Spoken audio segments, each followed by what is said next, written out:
Graybill. All right.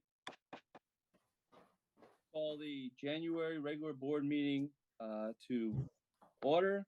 Welcome to the first and I hope the only occasion for a Zoom meeting in our future. I hope that everyone is safe and we can return to a normal day tomorrow. A couple quick reminders, board members, please be sure to identify yourself before speaking. We will need to have a closed session today. You should have received a separate Zoom invitation for it. Due to the Zoom format, several normal items will need to be removed. We will do that during the approval of the agenda. Lastly, if there are internet problems, the meeting will carry on as long as we have a quorum. In the absence of the chairman, the vice chair would take over the meeting. If both experience internet issues, remaining quorum can vote a chair pro tem. Recording in progress. Okay. If both experience internet issues, remaining quorum can vote a chair pro tem or can adjourn the meeting. And also, please remember to bring your preference sheets on Friday. I sent an email out about that. So if there's any questions along the way, please stop me and we'll do that. Ms. Bowie, would you please call the roll? Good evening. Pete Wildebohr. Present. Melissa Mason. Here. Josie Barnhart. Here. Pat Bradford. I am here. Stephanie Craybill. I think she's on, but we can't hear her. Hugh McManus. I've not seen Hugh. And Stephanie Walker. Here. Okay, well, we do have a quorum. I think Ms. Craybill, as I said, is here. And I have not seen Mr. McManus yet. I'm sure he'll be joining us shortly. I'm looking through everybody real quickly, and I do see Ms. Craybill's contact information, but I can't hear her. I'm here, but the audio won't. Okay. Ms. Craybill has, I think, sent a message that she is here, but the audio is not working for her. But she is here. Okay. Hugh cannot connect. Ms. Bagley, can you check into why he cannot connect? Mr. McManus is. We'll give him a minute to join us. Working on that now. Okay.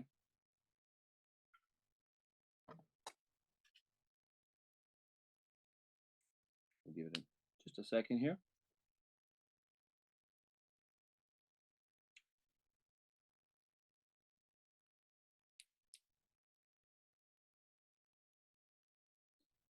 So I think our two connection problems at this point are Ms. Craybill's audio and Mr. McManus in entirety.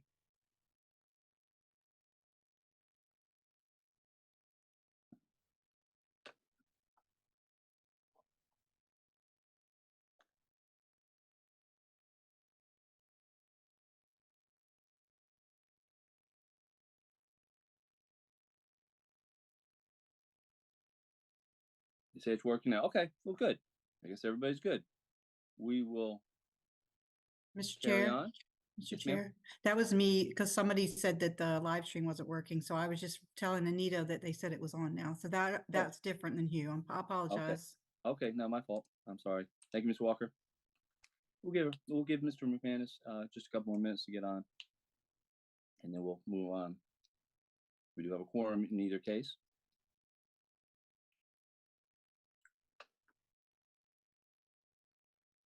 Ms. Craybill just sent a message. How does she fix her audio? This is her new computer. I'll try to call her on her phone and see if I can work it out with her. Thank you very much. All right, board members, we do have a quorum with 5 active members and 6 entirety right now. We'll move on to the approval of the agenda.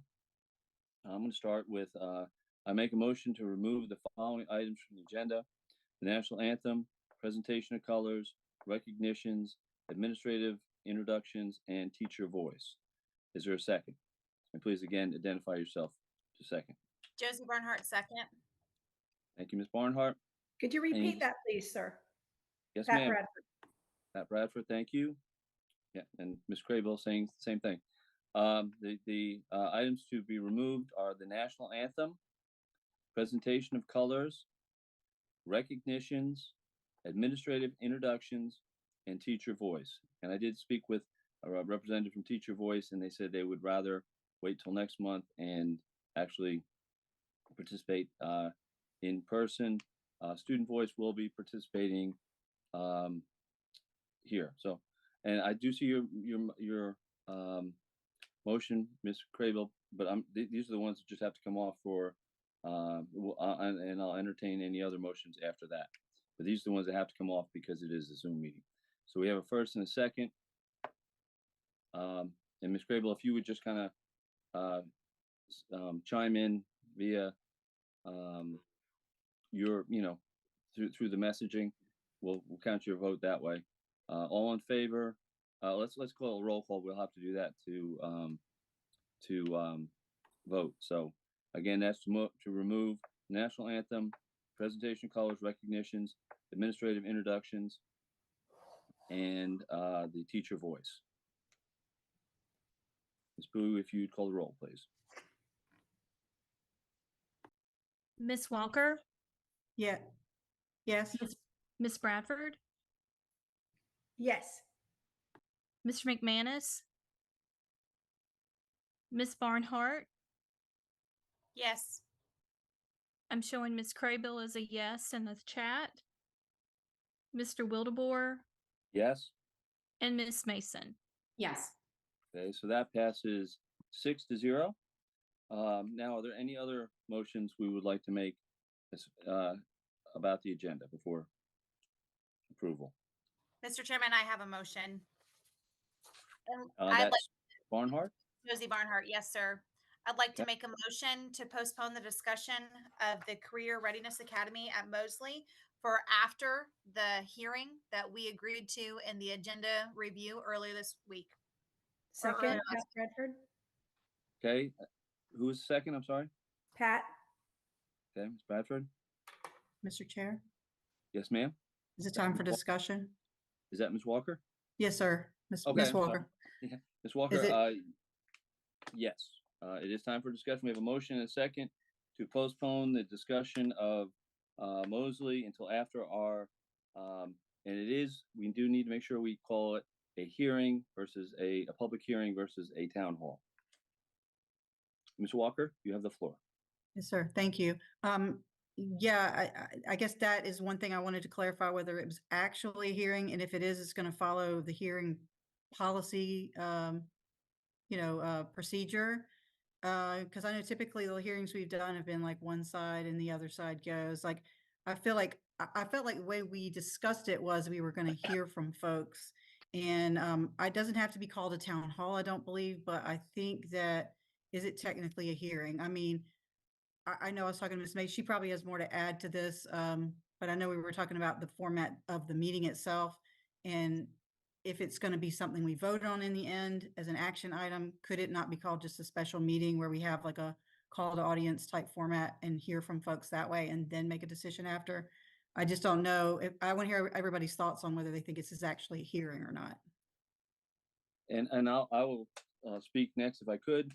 My thought in hearing for what we voted on, my interpretation of it was a hearing as far as we were hearing from the people. It was not an actionable. I don't think we did not, in the motion, we did not make, part of the motion did not say that we would vote at the end of it, but it would be, so my thoughts, and again, this is something the will of the board, not my thoughts are just one out of 7, but my thoughts were that we would hear Dr. Fason's presentation again, so that the public could hear it again, that are present, and then we would do it just as you just said. We would have a basically a call to audience to have people come up and make their presentations. What we are talking about? We're talking about the Mosley discussion hearing that will be held next Tuesday, a week from today. Ms. Crable. So, so that was my interpretation of the motion that we heard last week, was that we would hear that and then probably vote. But I do know that Ms. Mason had mentioned to me today some concerns about the timeline. So anyway, who would like to speak next? Ms. Craybill is just saying it is a public hearing. Yeah, and if I may, Mr. Chair, a public hearing is a type of specially called meeting. Thank you, sir. Ms. Mason, would you like to? If I might, in looking at the letter to the parents, I think that the concern that I have is their time clock is still running. And so honestly, to be fair, make sure that we are giving the public an opportunity to speak, I really feel that we should put those deadlines on hold. I don't think it's fair to parents and students to be rushing through and trying to make these decisions before their voices have been heard, before the board has actually made a decision on it. And so I strongly feel that we need to put a hold on the whole entire process for Mosley until after we've made a decision, after we've heard from the public. And I think that that was some of what Ms. Walker was referring to. If we have an actionable item or part of the agenda for that hearing, we would be able to not forego any further, not delay it any further. But if we wait until after that hearing and then we have to have another meeting to make a decision, we still have, those parents still have those deadlines. That the deadline for applications for specialty schools is February 2nd.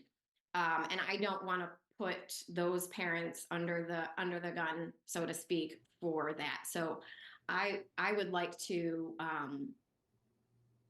amend and say that we put a hold on the timeline that's currently in place for Mosley for all of the deadlines. I will second that motion. All right, let me get my. Well, Mr. have Chair, one if I may, right now, we're discussing the motion to amend the agenda to remove the Mosley agenda item. This is offering to amend the motion to amend. Can we do that? Yes, We can do one more motion. but we're just talking about whether it should be on today's agenda or not. So can I Yes, just Dr. Fauci? provide some clarity? So a couple things for clarity. There's no application that those students have to complete. Also, you don't have to, we can stop right now. What we're trying to do is find $10 million for the board. We're at negative $10 million. And so the board is going to have to make some serious decisions because we can't balance a budget. And so in an effort to ensure that not only are we doing right by students, doing right by district, making sure that we are providing the best quality education for students, this is what we came up with. The timeline is there so that it runs into the other timeline. So we have specialty schools. There's another timeline for all of our specialty schools to go. So if you're pausing it, then you're pausing it for the entire district. And so I wish there had been conversations before this so that we could have gotten all of these, so I could have helped you walk through this. But I'm just going to be honest, either way, if the board chooses not to, we're okay with it. I'm married to making sure that we have what's right for the district in a ethical way, that we're doing what's right for kids and making sure that we can balance the budget. Thank you, Dr. Faust. So we do have a motion from Ms. Mason to, and Ms. Mason, I guess I need clarity on that. Your motion is that is only specific to the Mosley parents, not, you would not, as Dr. Faust just said, want to freeze it for all, or would you like to freeze it for all? Because he's saying that, I guess, that they're automatically in, correct? If they choose to go Correct, there? wherever they want to go. However, if more seats are there and they're not on that list, then we can't put them in the school. That's what we're running into. So all of those programs have a number of seats that they're in. So you'd have to pause the entire district's specialty program. Okay, back to Ms. Mason. can you give us clarity on that, on your motion, please? I think that the pause is only temporary. I'm just saying, because of the letter that was sent to parents that says there is an application. So if there's not, I guess there's some confusion there, but I think this is an extenuating circumstance, and I don't want our entire district to suffer for it. I think that we need to be respectful of these parents that are having to go through this very big change, these kids that are possibly having to go through this very big change. And 1 or 2 weeks, is that much of an ask, I guess. Okay, so your motion Chair. is to freeze for, I guess Dr. Faust is saying it will be for everyone. We have a second. Just a point on the side, Ms. Crable has just sent a message, and now she can't hear anyone either. So she can't hear, nor can she be heard. So I don't know if our technology folks can help her with that. And I guess Mr. Chair? Yes. Stephanie Walker, were we still in discussion phase? Yes, ma'am. Okay, may I speak? Please. Well, I was wanted to kind of just put this out there. Like, I understand the timeline, and I think I understand what Ms. Mason is saying. I think for me as a board member, when it comes to timelines, I guess we were kind of put here. If we had been brought into the loop a little earlier, we probably could have avoided this. And I know what our role as of the board is, when it comes to what we can and can't do. But I feel like in this instance, we've been kind of put in a crunch. And I would just hope that I now request that the next time something like this happens, that we are brought into the loop a little bit sooner. So it's almost like this timeline is what we have. And I just want to speak to that point. That I think what Ms. Mason is talking about is the timeline that the parents were given to make the decision whether they go into another program or not. And I understand that there are spots that have to be, they have to sign up for. I'd also like to know, and maybe we can hold this off for the actual hearing or whatever it's going to be called. How many students have requested other slots, and are there some that didn't? Because that will make a difference too, for them in their program and going forward and what we decide. So that's all I have to say. Fine. Thank you, Ms. Walker. Ms. Crable has just shared with us that she is now in, so she's changed computers and she's part of us. So we're just missing Mr. McManus at this point. Mr. Chair. Actually, I think Mr. McManus is on now. Oh, good. All right. I've been on. I've just been quiet. Oh my goodness. Thank you, sir. Well, welcome. Glad to see you on. I had to go through the browser. It wouldn't work anywhere else. I had to go back and start with the browser. Well, thank you. I have a question. Yes, sir. Since you're here. So if we vote to postpone, then that will postpone the entire school arena where it's necessary to reach an applicant, to do an application. The motion in front of us right now, sir, is Ms. Mason's motion that would put it off approximately 2 weeks, so that we actually have the hearing and can be the folks from Mosley will be heard, and that kind of thing. So they would be heard. So it would necessitate by Dr. Faust's response, everybody being put on that way, so we don't fill up the seats and then have to come back and say, my goodness, we have 8 children from students from Mosley that want those seats. So everybody would be held harmless then. No one Right. has an advantage or is disadvantaged. Well, and he's saying that the people from Mosley would be given those the first priority. That. Yes, sir. Yes, sir. Okay. Thank you. Yes, sir. Mr. Chairman. Yes, Can ma'am. you hear Who's me? that? Mr. Ms. Chairman, Bradford? Pat Ms. Bradford. Bradford. Yes, ma'am. I would agree with Ms. Mason, and I agree with Ms. Walker. This came as a surprise, and if it surprised us, it certainly surprised the parents. We've heard from just 5 students, and so I feel like the public hearing is absolutely necessary. I don't know that I want to vote at that time, but if we could have that option, it certainly wouldn't hurt. But I don't think it's something I want to do. I really want to process this and spend some time on it. It's a huge decision, and I want all the facts when we do it. So I agree with my colleagues here. Okay. Very good. Any other discussion? If not, Ms. Bowie, would you please call the roll? Ms. Crable has her hand up. Mr. Chair, yeah, Oh, Mr. I did. Ms. Crable has her hand up, and but before you toss it to Ms. Crable, I want to suggest that the discussion is terrific. The discussion is from a motion to amend the agenda as to whether the Mosley matter should be on tonight's agenda. Correct.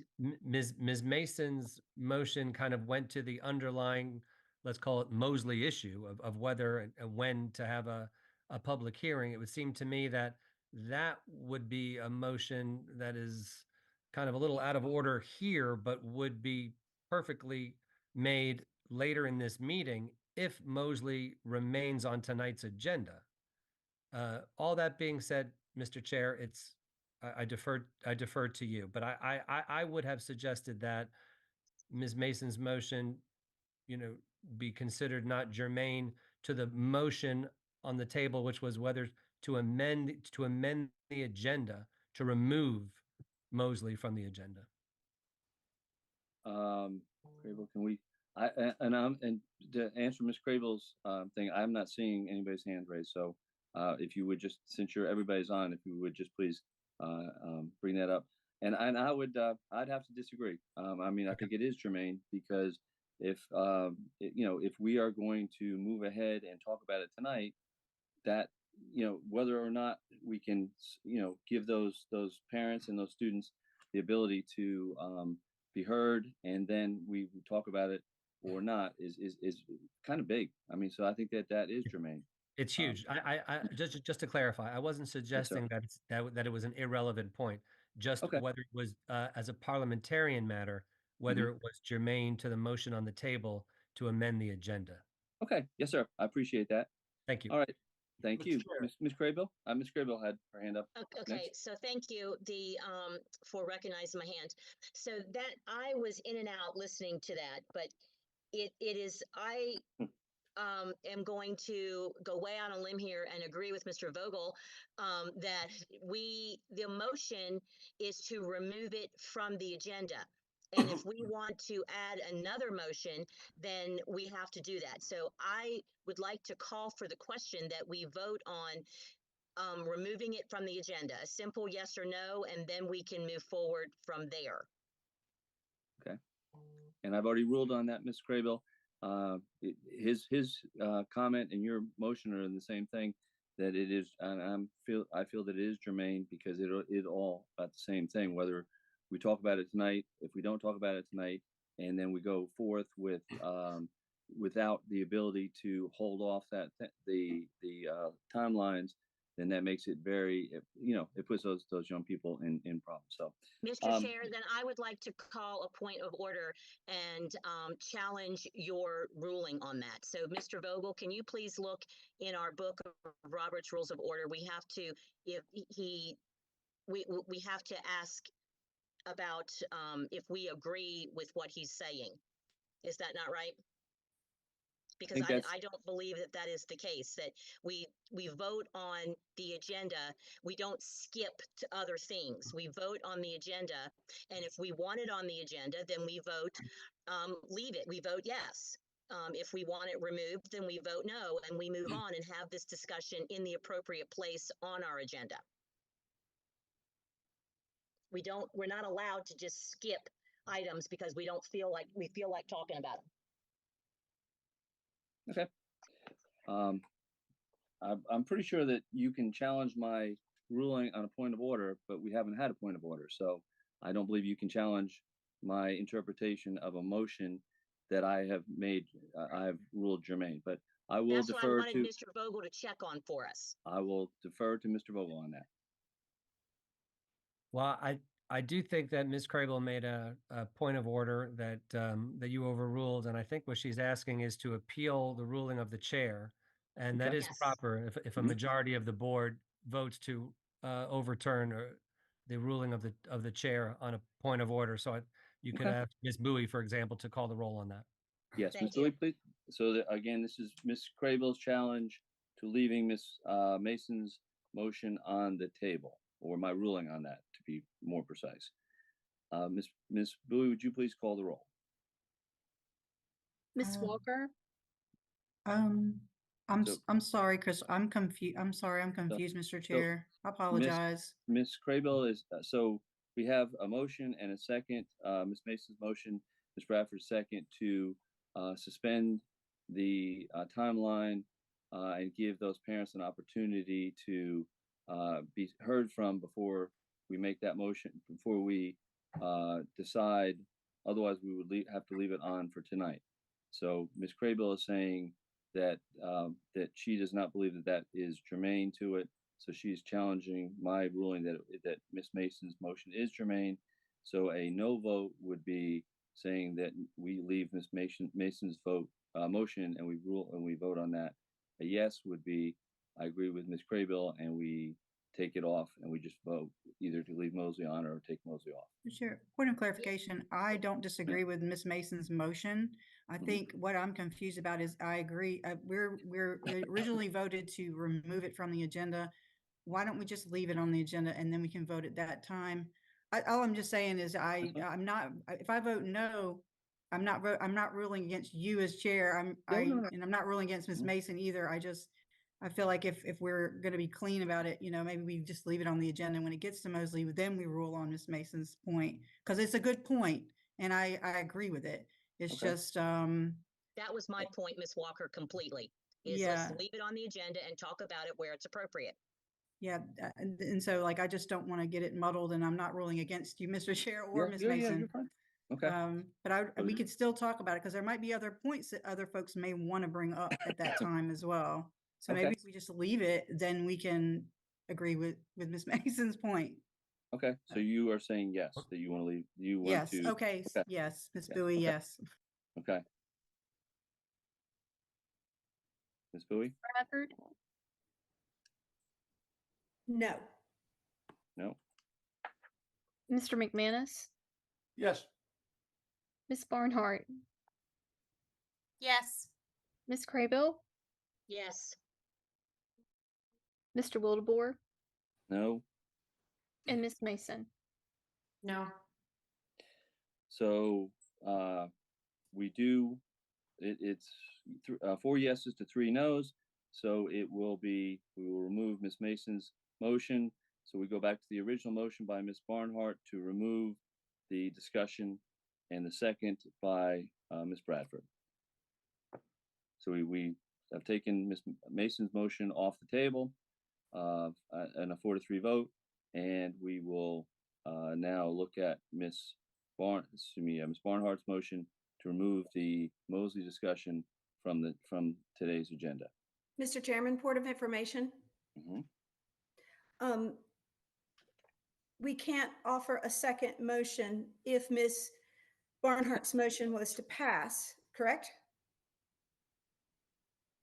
You mean if Ms.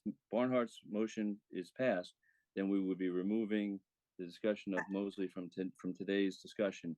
So we would can't not discuss the timeline that Ms. Mason's talking about. So the only way to do that would be to vote no on Barnhart's motion, correct? Am I following it? Correct. Thank Yes, you. ma'am, that is correct. So, okay, any other discussion? Again, at this point, the motion for Ms. Yes, Barnhart. yes, discussion, hand up. Okay, Ms. Barnhart's, okay, go ahead, Ms. Craybill.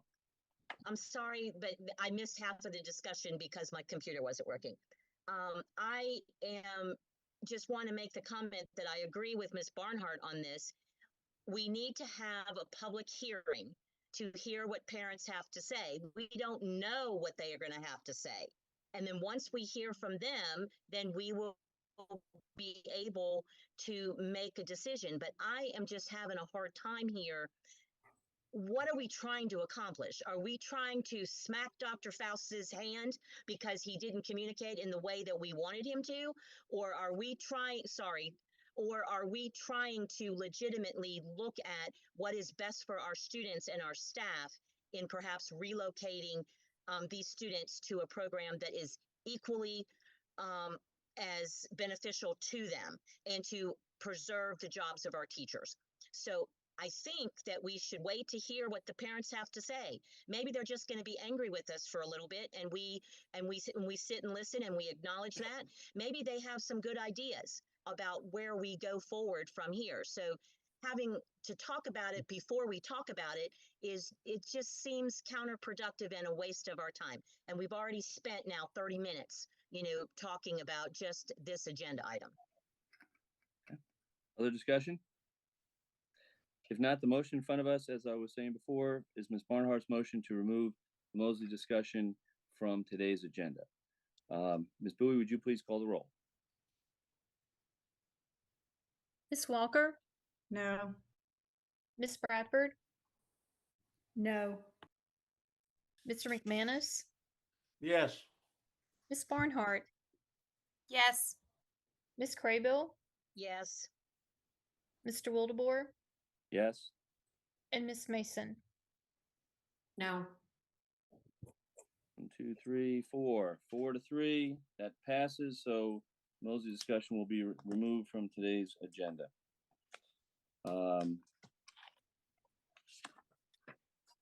Take that off. Are there any other Mr. motions? Chairman, Ma'am, that's Pat Ms. Bradford, I Bradford. make a Okay. motion that we remove the attorney discussion from the agenda. Melissa we have a Mason, motion. second. I'm sorry, the second from Ms. Mason. Thank you. This is to remove the Vogel discussion, the Vogel Law Firm discussion from today's agenda. Is there a discussion? Hearing none, Ms. Bowie, would you please call? I had my hand up, Mr. Chairman. Okay. I have a question of clarity. There was not a description in on this agenda item, so I didn't know exactly what was coming to, but I have taken and heard the accounts of concern from fellow board members. And I have looked over policy 2610 for board attorney. The biggest concern, and I do believe this is a better discussion in person, so I might be in favor of moving it. The biggest concern is making sure that we have appropriate coverage for special education specifically, with the leave of the Sink law firm. And I looked over policy 2610, and in this policy it says, in addition, the board may enter into contracts with attorneys for representation and litigation or other special services as needed. And so if we table this discussion, which I may be in favor of, to do this in person with one another, I just want to make sure that our staff has what they need in the event that they need extra support, specifically in the area of special education. And again, board members, I would ask you, thank you, Ms. Barnhart, but I would ask you to please just verbally, because I there's no hand coming up on my screen, so I don't see anybody's hands. I don't mean to slight anybody or not hear from anyone. I do want to hear, so please do as Ms. Barnhart did and just say, Mr. Chairman, and tell me who you are, and we'll go from there. So any Chair. further discussion? Thank you, Ms. Walker.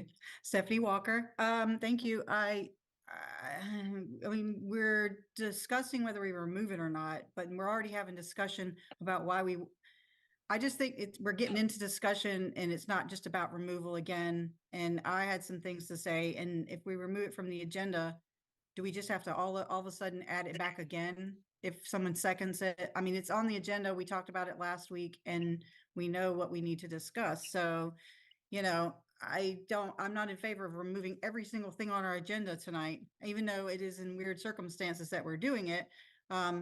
We have a serious discussion to have, and I don't think we should ignore that. So, I mean, the will of the board is going to be what it is, but at the same time, we can't avoid this discussion. This has to happen, especially in light of the new information that we have. So I'm definitely not in favor of removing this discussion. This is super important discussion. And so I don't have any policies to cite at this time. I just, since last week we got more revelations, and I just think they're worth discussing. And I'm not in favor of moving it. I may be in favor of tabling it for a personal, for an in-person meeting. And I'm okay with that too, but I don't want to remove it. Thank you. Can I ask you a question? I'm just going to ask, keep Ms. Walker in front of me here for a minute. Would you like to make an amendment? Would you like to amend the motion to table it until the February meeting, say, for instance? Yes, I'm sir. not telling you what to do. I'm not telling you. No, I know. Tabling is not the right word. Oh, it no, would be postponed anyway. postponed. But yeah. I would like to have a comment before Ms. Walker has a chance to make a motion to change the motion. Okay, please go ahead, Ms. Grable.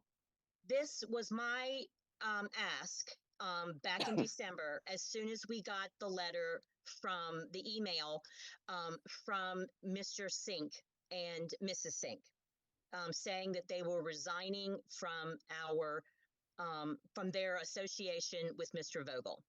And so I requested that, and I didn't need it to be on the agenda review at all because there was no information. I wanted it to be for my request, and the second was to have it discussed in public. We are all sitting here, we are looking at each other. If you put your gallery up, you can see everybody's face at the same time. You can see our hands raised. That there is no difference between talking about this in person and talking about this over the Zoom, because anybody who has an opinion or who has facts or who has documents, they're sitting there right in front of us right now. So I am not in favor of removing it because there are important things that we need to discuss. And I don't think that the argument that Mr. Vogel gave at the agenda review meeting was sufficient to answer all of our questions. Any other discussion? Mr. Chair, Yes, ma'am. Melissa Mason. I think that based off of the weather and the fact that we've already had some connectivity issues, that this is something that we should address in person. I don't want anybody to lose the opportunity to express their opinion, whether I agree with them or not.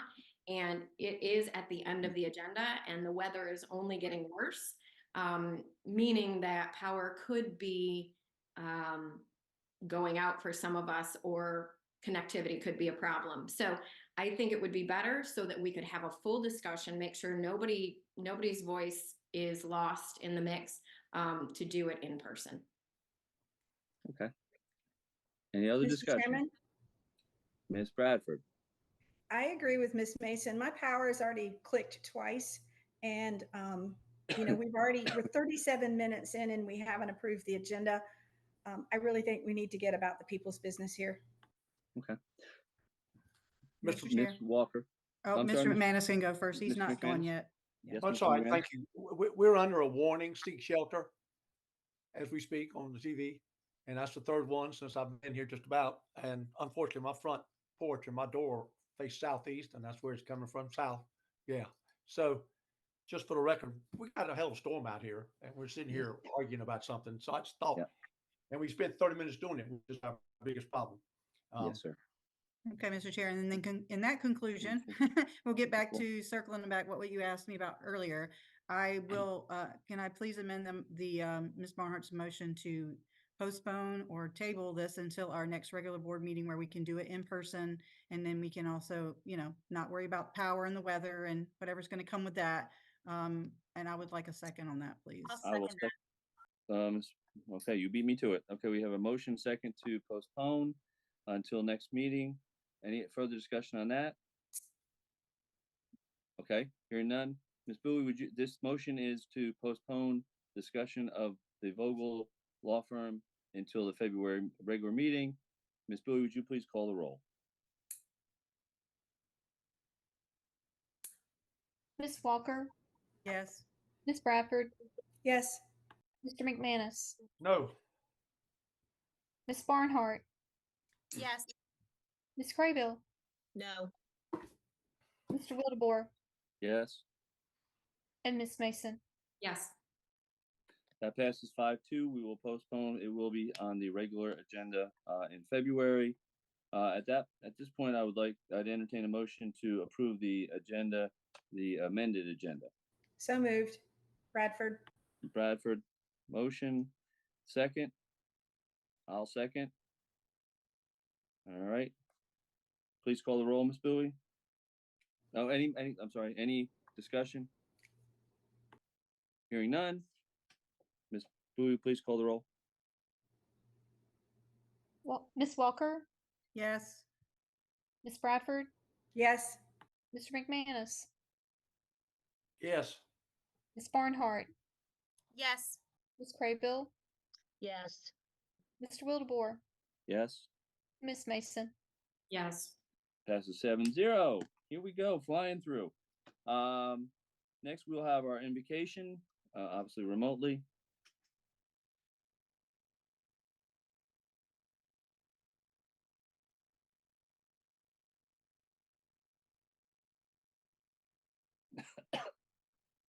Excuse me.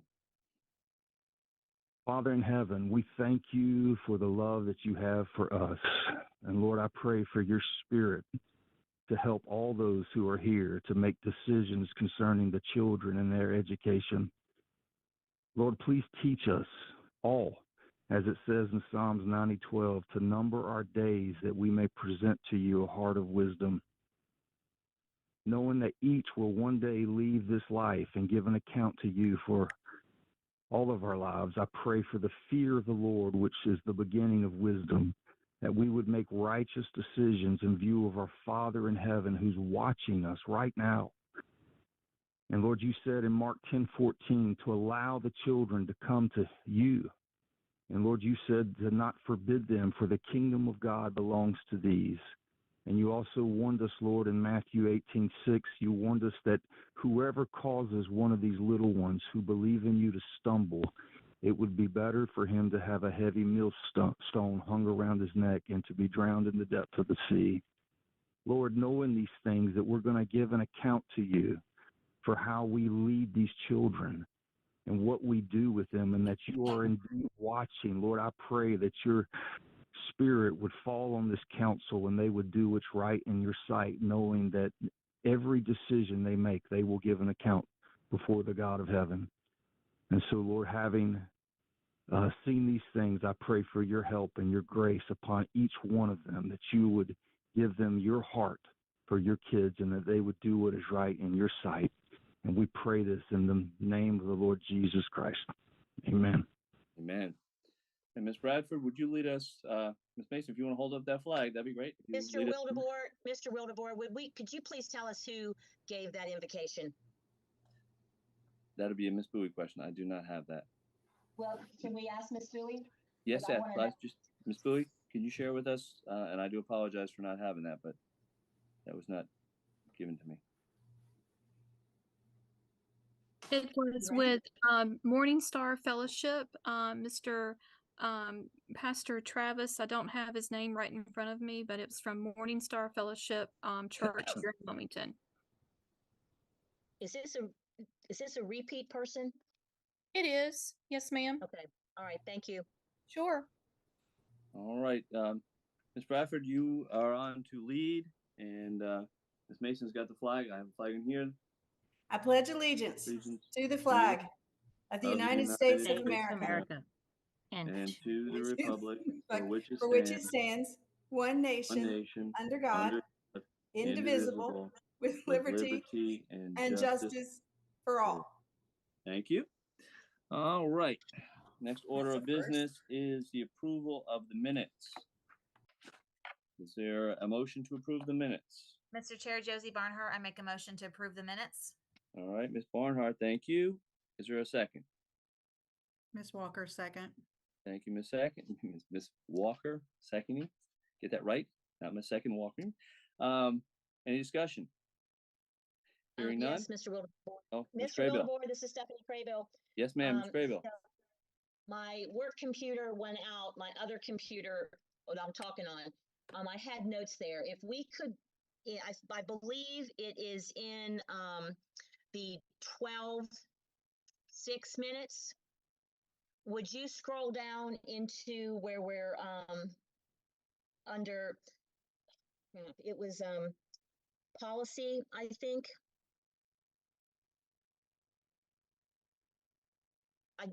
Maybe Ms. Ms. Bagley, Bowie can can put it up on the screen and I can see it because it's not coming up on my.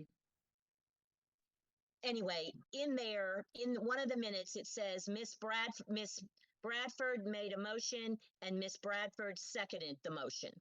Okay. So we need to just fix that.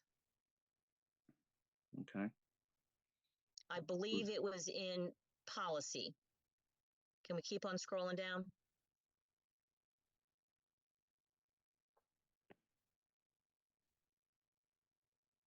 Yeah, this is really hard when your computer's not working and the internet goes in and out. Yeah, there it is. Under policy amendments A, Ms. Bradford shares her input. She moves to change the language. And then, oh, wait a minute. That's not the right one. Go down to the next one.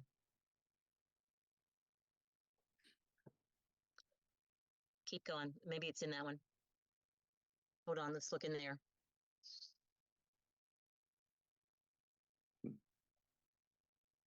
It must be in the other one. I'll just go ahead and approve it because I can't get to it on my computer. One of our minutes has something that needs to be fixed. Mr. Chairman, could we just instruct the staff to make that correction and Yeah. move on? I think that'd be fine. I'm fine with that. I'll find it as soon as we Okay. get back up. Okay. All right. So we have a motion, and a second to approve the minutes. Ms. Bowie, would you please call the roll? Ms. Walker, Yes. Ms. Bradford, Yes. Mr. McManus, Yes. Ms. Barnhart, Yes. Ms. Craybill, Yes. Mr. Wildebohr, Yes. and Ms. Mason. Yes. All right. Thank you. That passes 7-0. Carrying on, our next item is student voice.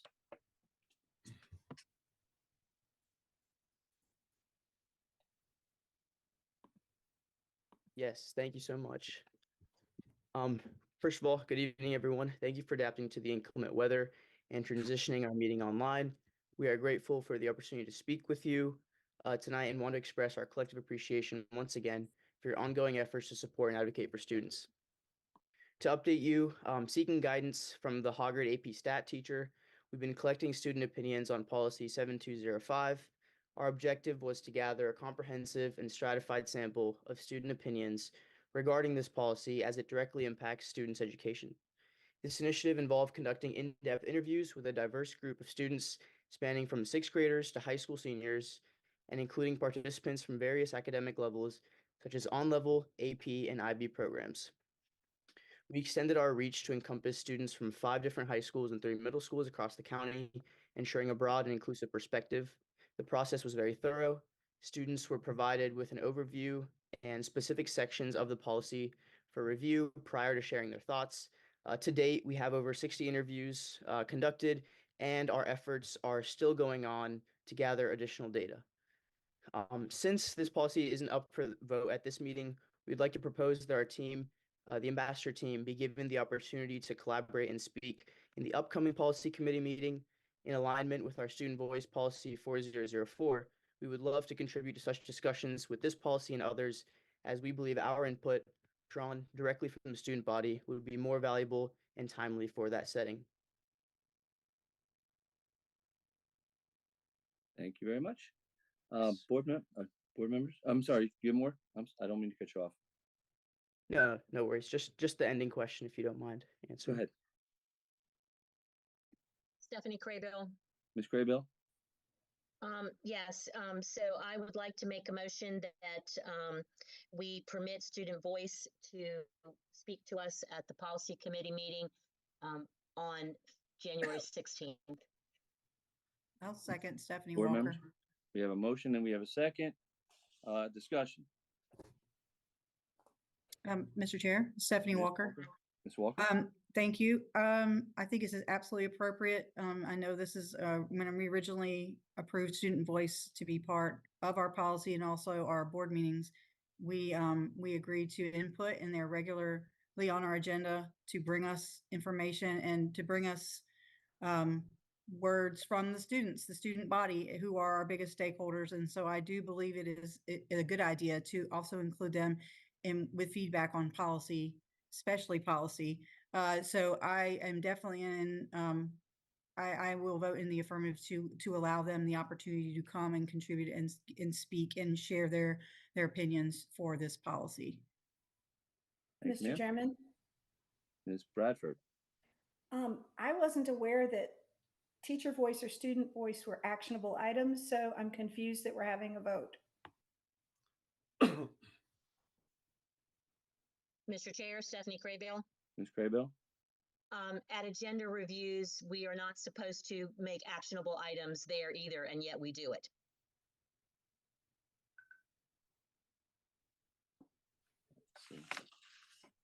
For clarity, Mr. Chairman, I said I did not believe that student voice was ever an actionable item or teacher voice was ever an actionable item. I thought they were just simply information only points. I thought that's why we added them to the agenda. So it's a point of information, please. And I repeat the same thing. Agenda review items under information are only there for information, and yet we make motions from there as well. So we need to be consistent. And I don't understand what the problem is with following policy 4004. And I just wanted all of us to be aware that it's written in the policy that we give them the opportunity. So if we're not going to do that, then now we're not going to follow our own policy. So perhaps the chair of our policy committee can weigh in.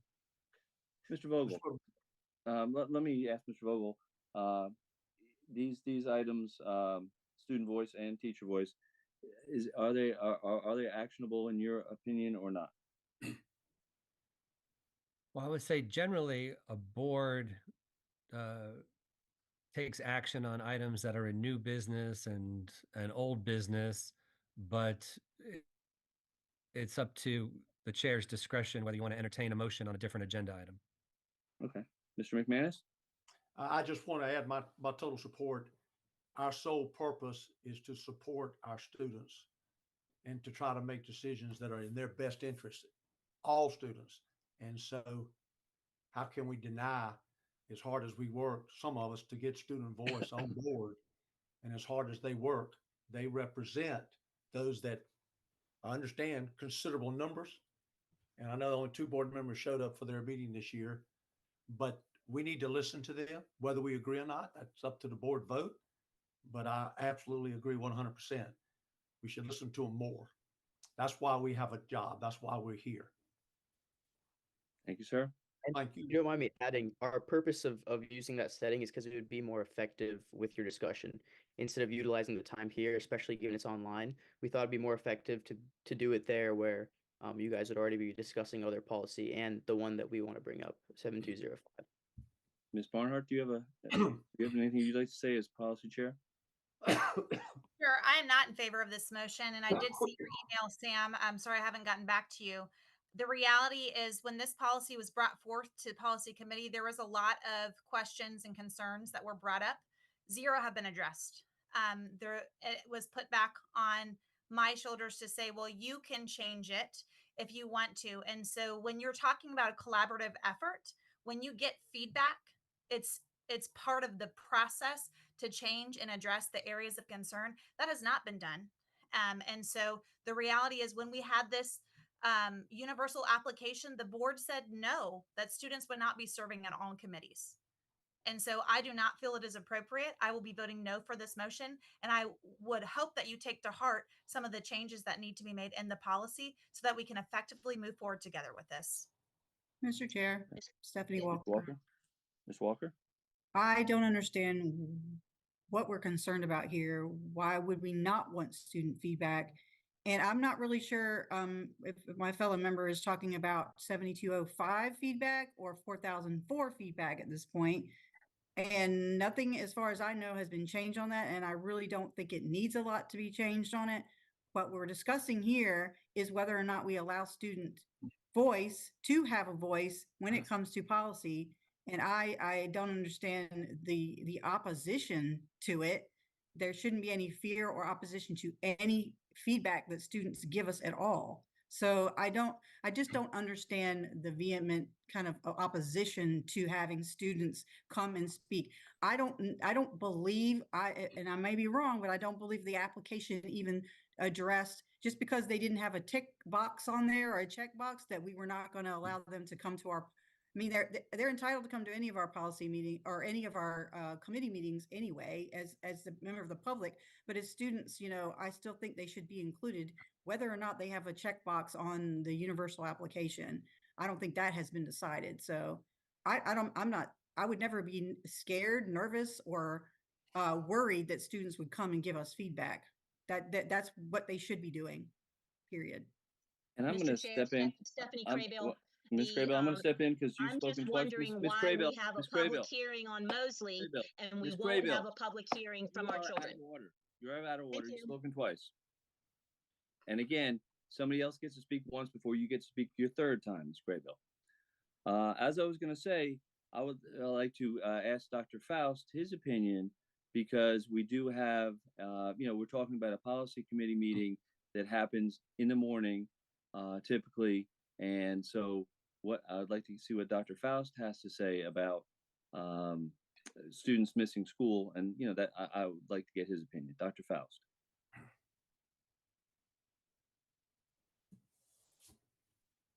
Dr. Faust? Yes, sorry, I was trying to unmute.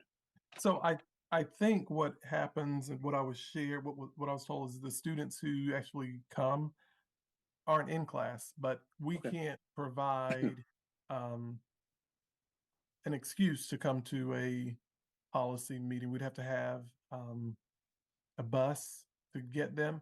But I think the students in Salmon would need to help us, because that's what I was told last time, that they don't have class during that time. Okay. There are a few of us who do not, due to they're online and such, and so they would be the ones to attend. And obviously, as a team, we meet monthly, and so everyone's input is already would be given to that one person or two people that would be able to make it, and they could kind of give you the whole spiel that we have. But it's still representative of the whole student ambassador team, which thus is representative of the whole student body.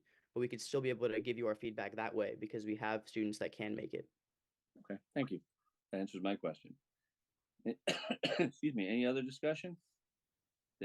Okay. If not, the motion in front of us Stephanie is. Crable, am I allowed to make a third comment? Or am I in trouble because I talked over Dad?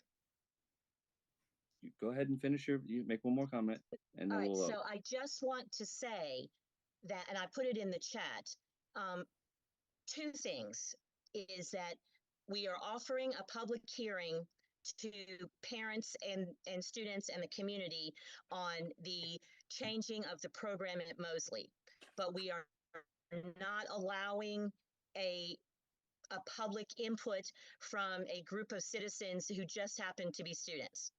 And the second thing is, it is written in our policy 4004 that the students will be allowed to give input. And to Ms. Barnhart's feelings that she doesn't agree with what's in the policy, it really doesn't matter, because I don't agree what's in a lot of the policies we have either, but it's written and we have to do it. So until such time that our policy is changed, then I don't think we should be denying any portion of our community with their rights to speak up. So that's what I want. Can I make a substitute motion to terminate policy 4004 at this time?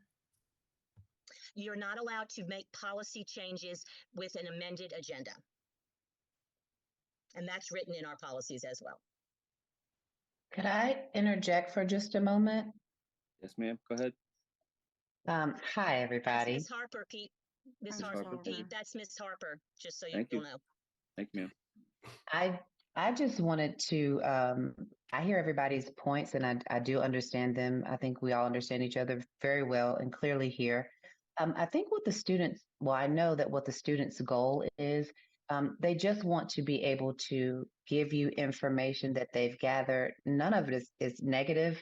None of it is argumentative. It's just informative. And it's just something that they want to give to help guide because they want to learn. Some of them are very interested in the positions that you have and are going to college and are taking studies to get into different places. And so they just really want to gain the experience and they've put in a lot of work. They just really want to be informative and provide that information so that you guys can help steer within a different, not in a different way, but to help steer and to just gain all the perspectives of all the students and teachers and parents from the data that they've collected. And that's really it. We really don't want 4004 to be something on the chopping block as the students just want to be a part of the process and have a seat at the table. That's just really their ultimate goal. And that's all I wanted to share. Thank you for your time. Thank you, ma'am. Yes, sir. When we have the Mosley hearing, will students be allowed to speak from Mosley as they were before? I would say so. Yes, sir. Okay. Then if those students are allowed to speak, then I think there's no argument about our our students that we've selected and asked for their input to be able to speak at a policy committee. We can do anything we want to. I remember someone saying that one time. We can do anything we want to if we have the support. And I am absolutely astonished and floored that one or more board members are saying, so that every student, I hope, is listening to this. We don't want to hear what you have to say. That's basically canning what's going on. But yet we had students crying and we're going to have a special meeting for it. We had a meeting and banned a book because a student supposedly complained to her parent who came and had it. Mr. Chairman, We weren't point of allowed. order. We're way off topic here. Yep. Let's bring it back in. We do have a motion from Ms. Barnhart to substitute a motion. Is there a second? So please restate that, Ms. Barnhart. I make a motion to terminate the student voice policy 4004. Okay, is there a second?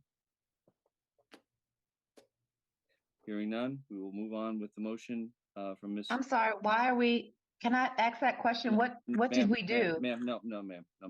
We're not gonna have, no, you may not at this point. I apologize. Yeah, I'm sorry. we're in the I middle of the vote. apologize. Thank you, ma'am. I apologize. Thank you. So at this point, we are going to move on with the motion, Ms. Crayville's motion to allow student voice to speak at the policy meeting. Ms. Bowie, would you please call the roll? Mr. Chairman, a point of clarification. Yes, ma'am. I think we're talking about maybe two different things here. We're talking about speaking as a member of the public, i.e. kind of call to audience, as a guest that has an opinion they want to share at a policy meeting. But we're also talking about collaboration and having decision-making power. So I really think that the motion, it needs to be clarified before I can vote. I will clarify my motion. Please do. The motion is to allow the students to interact with us at the policy committee meeting. They will not be voting. They will be weighing in, just as our PAPA representative does not vote, but our PAPA representative weighs in. And the policy clearly says that they will be given the same opportunities afforded to others. And we have afforded that opportunity to the principals, and we have afforded that opportunity to the students via policy 4004. So my motion is to allow them to interact with us at the policy committee meeting, not to vote. Okay. Thank you, Ms. Craybill. We will carry on. Ms. Boo, we have somebody's hand up. is that you, That's Ms. Craybill? mine. I'm trying to put it down. Okay. First time I've seen a hand, so at least it works. Ms. Bowie, would you please call the roll? Explain exactly what we're voting on. I want to make sure I understand. Yes, sir. Yes, sir. Point of clarification. We are voting, as Ms. Craybill just said, to allow student voice to speak to the policy committee or interact with the policy committee. I think is what Ms. Craybill just clarified about policy, and I wrote it down somewhere, but it's 70. Is it 7200? And it doesn't even really matter if it's just 7205. It's interact with us at the meeting. Okay, there we go. All right, Mr. McManus, is that? Yes, sir. Thank you. All right. Ms. Bowie, please call the roll. Ms. Walker, Yes. Ms. Bradford, No. Mr. McManus, Absolutely, yes. Ms. Barnhart, No. Ms. Craybill, Yes. Mr. Wildebohr, Yes, and Ms. Mason. Yes. that passes 5-2. Does our representative from Student Voice have anything else you'd like to share? That should be it. And just wanted to go off of Ms. Crable's point a little bit about the voting thing. As she mentioned the policy, it says we're allowed, and by state we would not be allowed to vote. So exactly how you said it, Ms. Crable, interact just means we, just like how you guys have done in the past, we just weigh in, give our feedback, and have a little bit of dialogue, if that makes sense. And like Ms. Harper said, we're really just trying to be informative here and provide you guys evidential data from the student body, which is obviously crucial to board members of education. So we're really not trying to do anything in a negative sense at all, and we're just trying to provide the information to help you guys make better decisions. Thank you, young man. Appreciate it, and thank you Mr. for your time Woodward. today. Thank you, I hope you Salmon. Mr. Watermore, Yes, sir, Mr. McManus. may I address something Dr. Faust said? I want to make sure I understand this about these kids are allowed to leave school to come to present or to observe. And I think I've said earlier in one other discussion that that's definitely an educational experience. But all a child needs to check out of school is a parent permission. That's all a child needs. And a parent can write a letter saying my child has a right to check out for each one of these, or if invited to a meeting, etc. And I don't think the board would need to vote to say that was excused. And I can't imagine that a teacher would make it unexcused to begin with. But if that's a problem, then Simon, you need to let us know. Because this is important to us, that we listen to what you say. We might not agree all the time, but we need to make sure that you know we're listening. And I apologize for those who aren't, because it's all about y'all. All right. Thank you, sir. Thank you, young man. Appreciate your time today. Next, we will have the superintendent's report. Dr. Faust.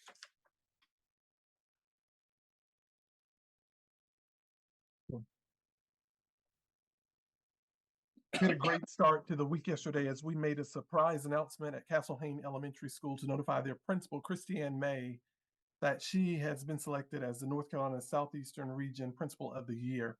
Her leadership at Castle Hayne has exceeded growth for the last 3 years and increased a full letter grade last school year from a C to a B.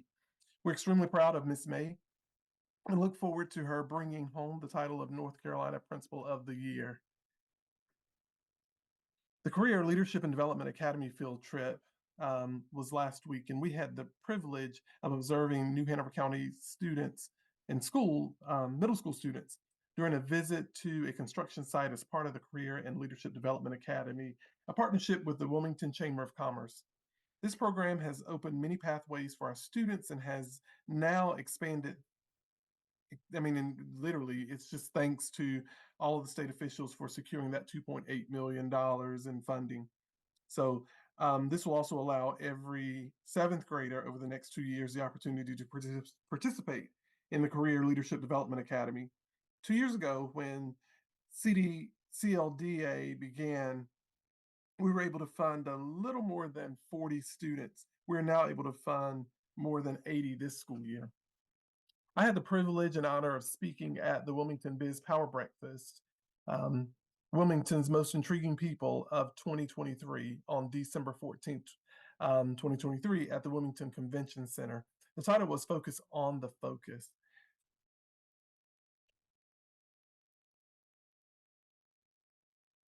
I would like to first say congratulations and thank you to Hoggard High School football team for an exciting season that they had.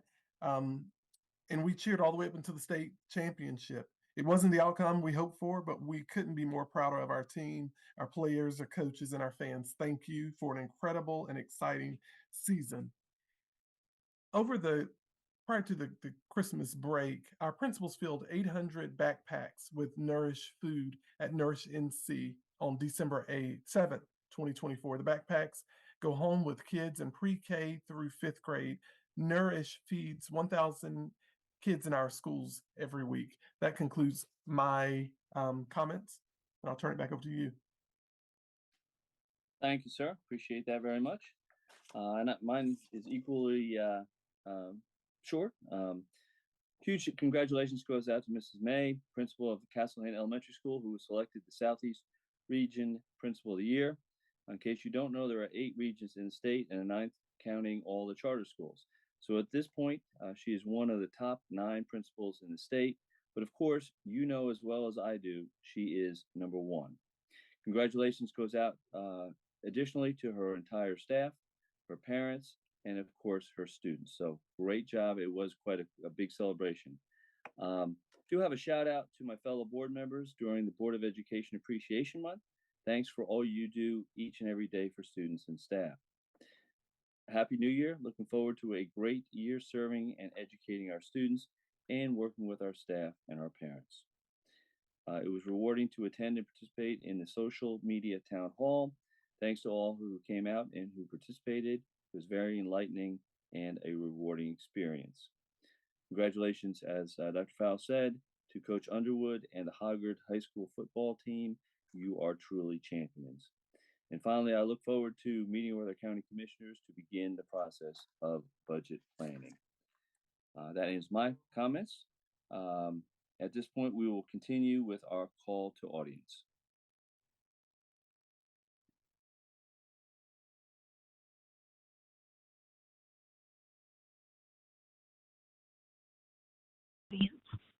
Good evening. I'm speaking tonight about several concerns with recent actions from New Hanover County Schools.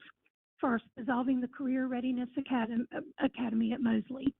The program has shown that students do better in smaller classrooms and environments. This is true of all students, but especially so for the average learner or those with special needs. In classrooms of 30 plus, these students are often overlooked and are unsuccessful. However, once they are in a small environment where they're seen, they flourish.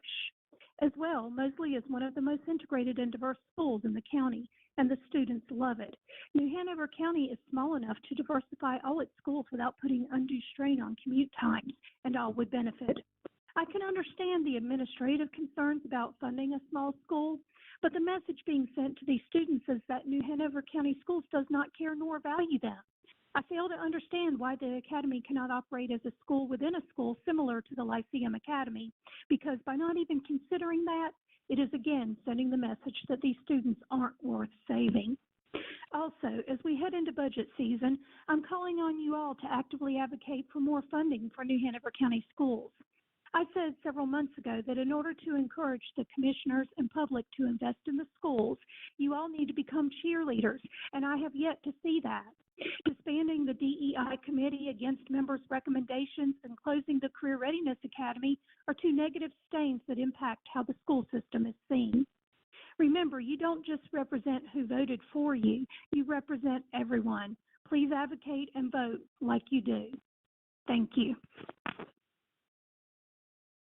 Hello, my name is Barbara Garrow. I am selected to speak tonight in slot number 2. Per your website, I was selected via the lottery to speak in the number 2 slot for January 9th Board of Education meeting. The email that I got was from the webmaster unknown and looked like spam, even though it was in my email box. Thinking I got no communication after checking my junk mailboxes, I contacted a friend to get the instructions. I did speak with the communications officer and the webmaster at 11 a.m. this morning.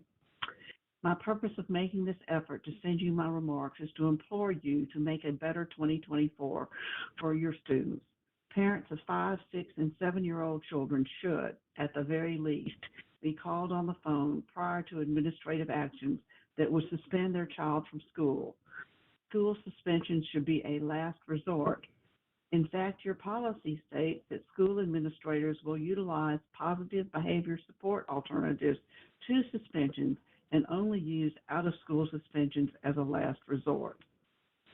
Please revise the short-term suspension policy 4351 so that 5, 6, and 7-year-old children can have the right to have a parent or other representative participate in the conversation with the principal before a determination is made to suspend a child.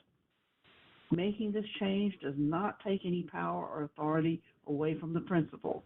Principals are still making the final determination about the out-of-school suspension. It does not require extra time. Currently, principals contact a parent after the child has been suspended. We are simply asking the phone call be made before the child is suspended so that the parent or guardian can ask some questions. Thank you very much, and please enact this positive change.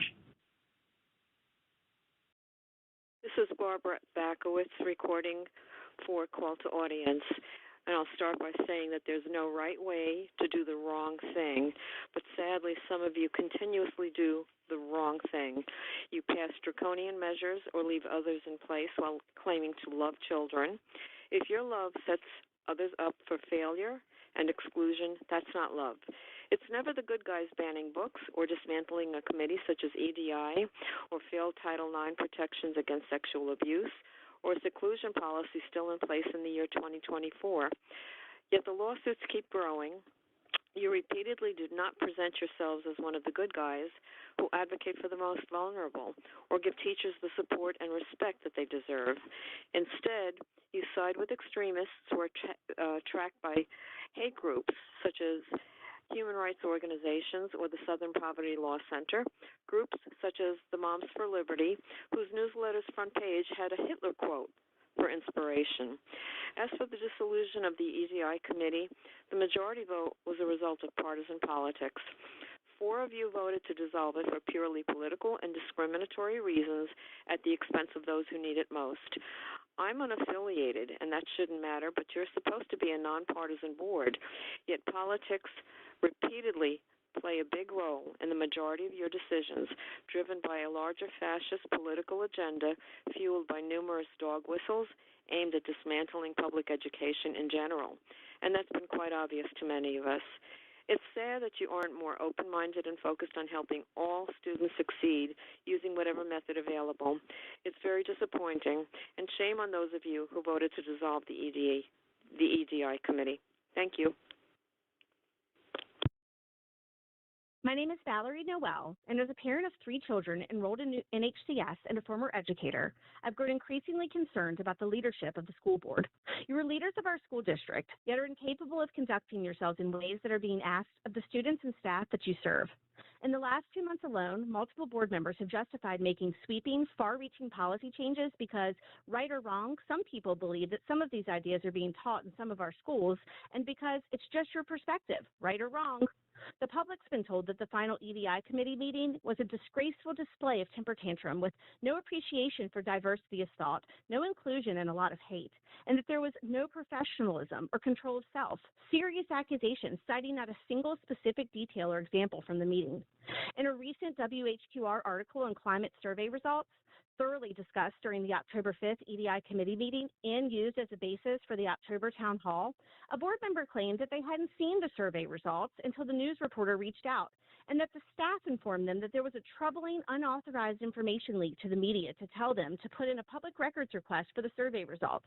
Yet another unsupported, serious accusation regarding results that had been posted as a supporting document on the NHCS website since early October. Making public claims without citing relevant evidence and decision-making without presenting researched, supported positions models ineffective, inadequate, and at times unethical leadership. Do you know what happens when students write argumentative or analytical essays based only on their perspective, right or wrong, and ideas that some people believe with absolutely zero tangible evidence? They fail. My expectation is that at a bare minimum, you're capable of the same performance you demand from our students. To behave otherwise is irresponsible, reckless, and especially misleading to the community members who are unable to closely follow the school board and district. Thank you for your time. Hello, my name is Lainey Cooper, the founder of Speak Your Peace, North Carolina. New Hanover County Board of Education has proven so far that their decision-making processes are solely based on race. Why else would the highest percentage of children who have a lower percentage of attendance be subjected to a greater number of suspensions while in school? It's because they share a commonality, and that is a brown face. New Hanover County institutions are structurally based in systematic racism. What we're witnessing and what our children are experiencing is the generational systematic pipeline to prison. The numbers don't lie, but you do. You were voted in to be a source of wisdom and understanding for the job you asked to do for the children in this county. Instead, you treat our Black children as if they're criminals rather than students. We're asking that the parents be notified before the suspension takes place.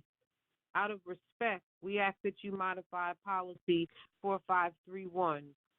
Can you consider for a moment how you feel if these were your children? This is a message to parents who may be listening.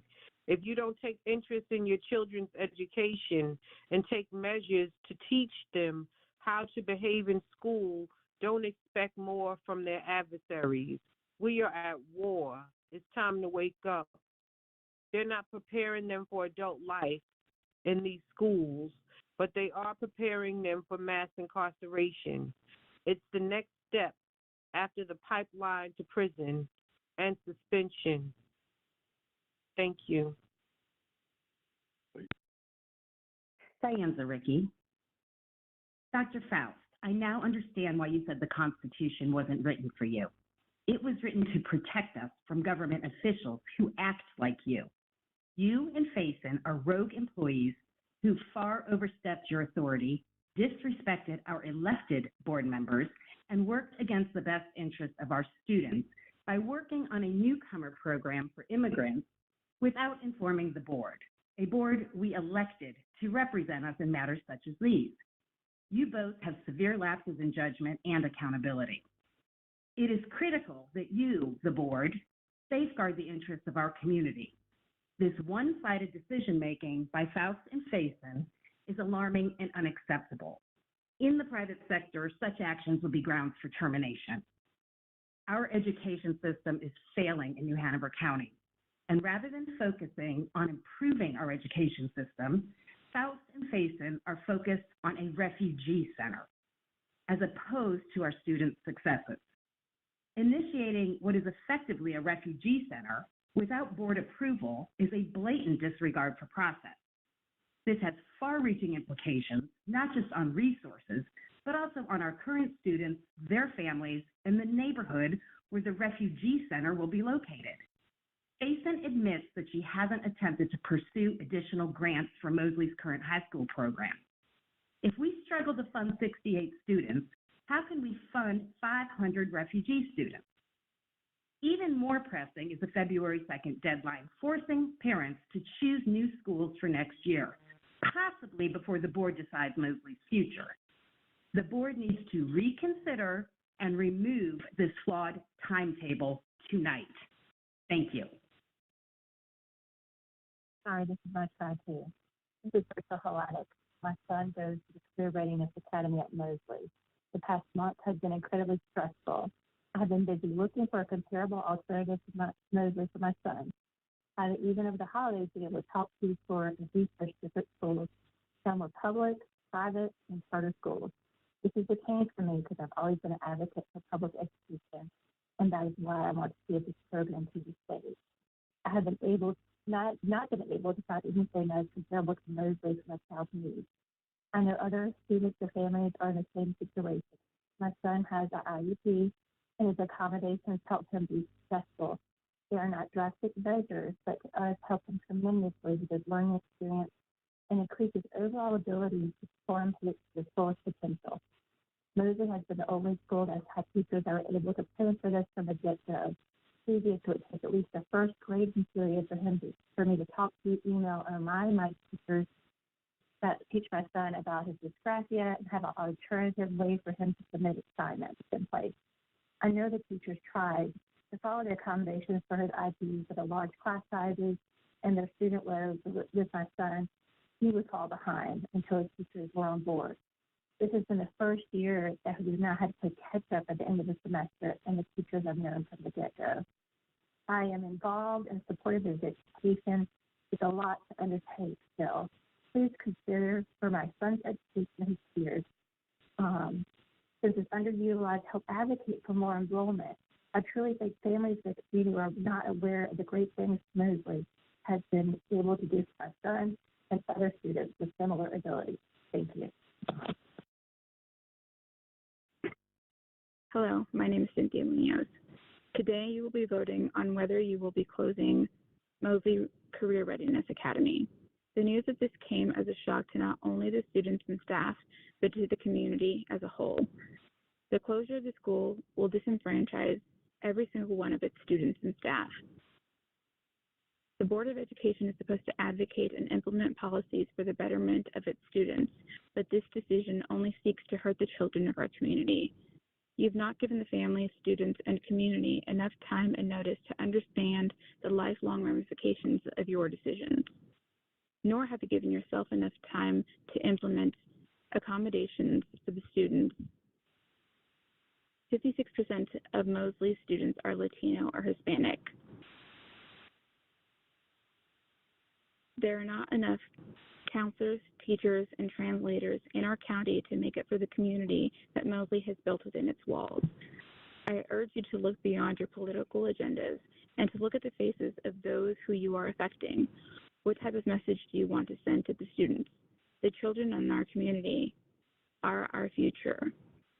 They will be our next health care providers, engineers, economists, business owners.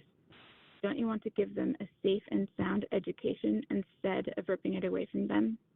Thank you. Hello, my name is Chris Sutton. Let me start off by thanking our school board members for removing Tharrington Smith as legal counsel a while back. There was a strong perceived conflict of interest in regards to John Doe versus NHCS sexual assault cases.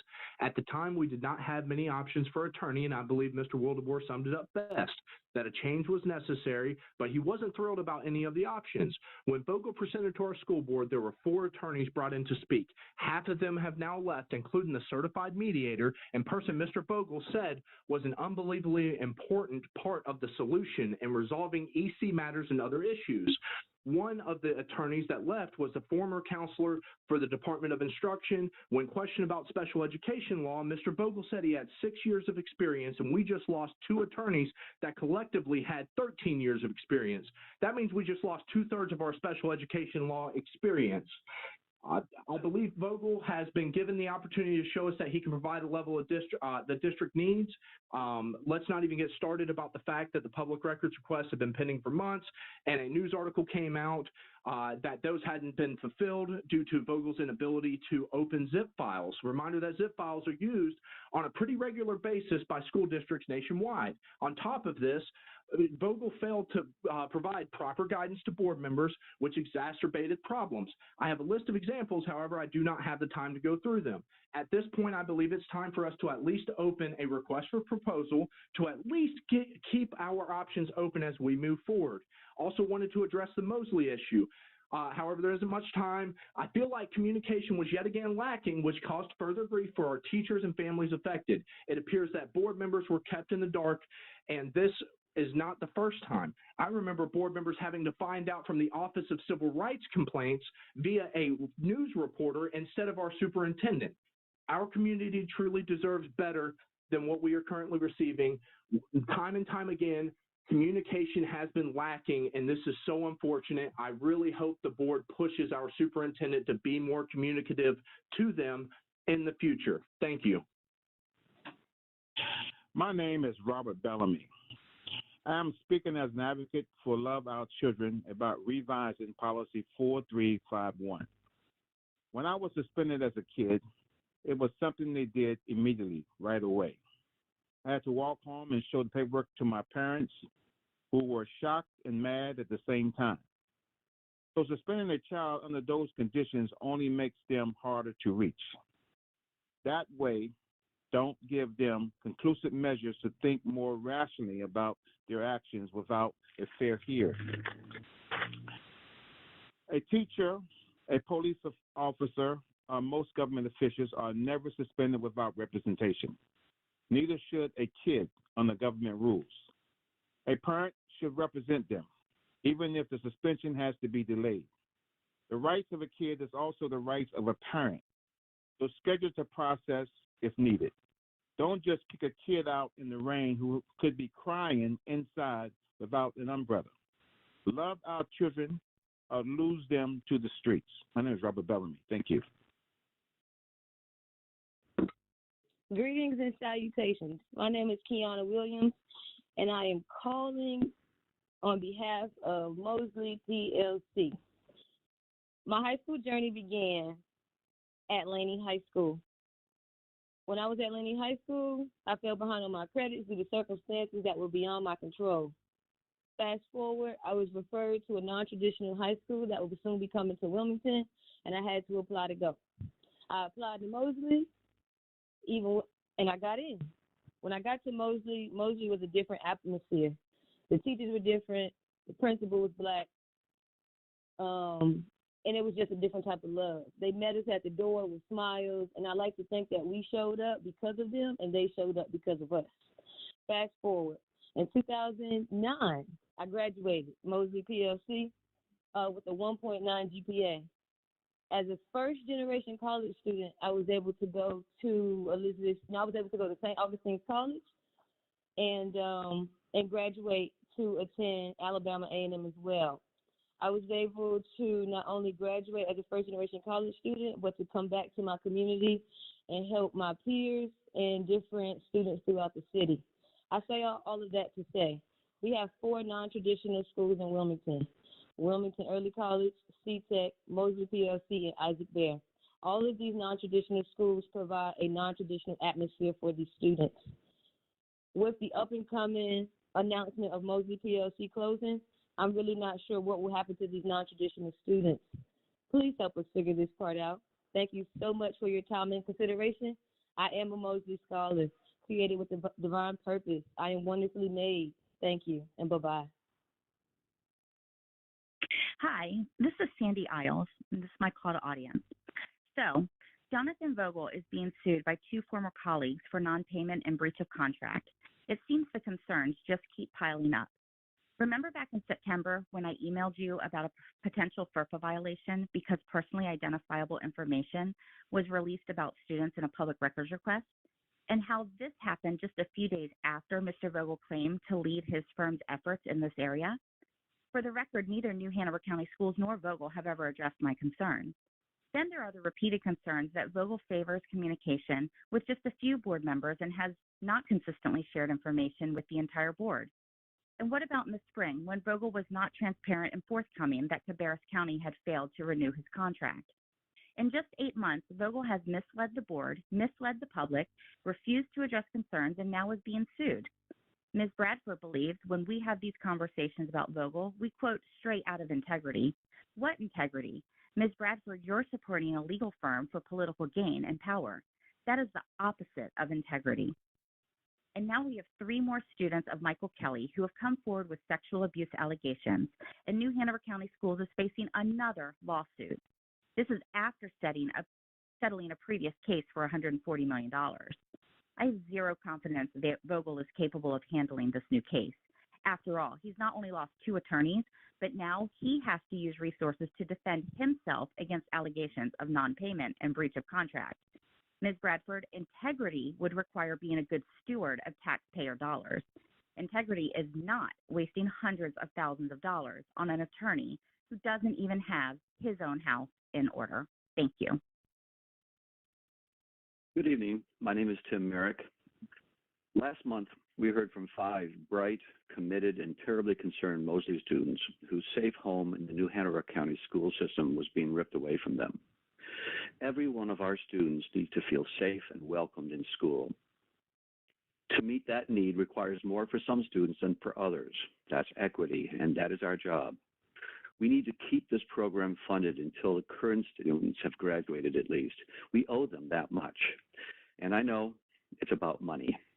The state legislature is literally defunding public education. Governor Cooper has declared a state of emergency for our schools. And to respond to this crisis, we need to make appropriate adjustments to our budget. According to the National Center for Education Statistics, we spend over $12 million more than comparable districts on central office administration. Rachel Keith has been reporting on the excesses in the superintendent's contract. The Vogel Law Firm is being paid 3 times what Wake County pays. Parents and taxpayers demand fiscal responsibility and quality education for their children. We need to ensure that our dwindling revenue is spent supporting our teachers and in student-facing endeavors. Cutting Mosley is not the way to balance the books. Thank you for your consideration. My name is Linda Higgins. I live in Wilmington and have a 7th grader at DC Virgo. I watch all, or at least most, of both the school board meetings and committee meetings, either in person or online, and I am concerned about how you, as the school board and central office, are setting yourselves and the community up for conflict. On the one hand, you said at the agenda meeting that the budget is in trouble, and it is due to a lack of enrollment or enrollment going down. At the same meeting, you spoke of the need for trailers, and you have spoken of overcrowded schools, so needing more schools. Either enrollment is going down or it is going up. It cannot be doing both at the same time. It may be true that enrollment is going up in one part of the county and going down in another, but that would be a reason to move the students around, not build more schools.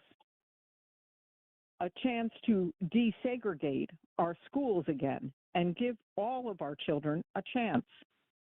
You do this again with the issue of whether or not you believe in parents' rights. You either believe in parents' rights or you don't. If you believe in parents' rights, according to all the work you've been doing, then you should want parents at disciplinary meetings, especially the young children's. And if you do not actually believe in parents' rights, stop pretending.